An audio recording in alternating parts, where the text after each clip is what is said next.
tepangaken nami kula Hafid Arha Damarullah ingkang NIM kalih gangsal kalih setunggal 60008 ingkang badhe maosaken geguritan golek ngilmu. Geguritan golek ngilmu dening Hafid Arha Damarullah. Esuk wadang mangkat sekolah kowo adem barengi laku sekolah dadi papan sinau, papan golek ilmu.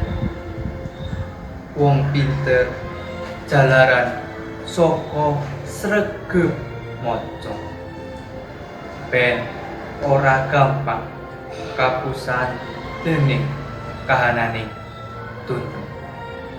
Mula mumpung isih enom lan kuat awake, ayo dadi generasi sing luhur budine.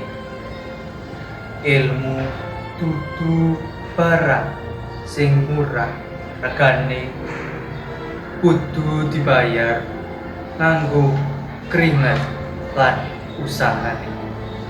Ben saben dina sinau tanpa rasa wegah, ben besok uripmu ora dadi susah.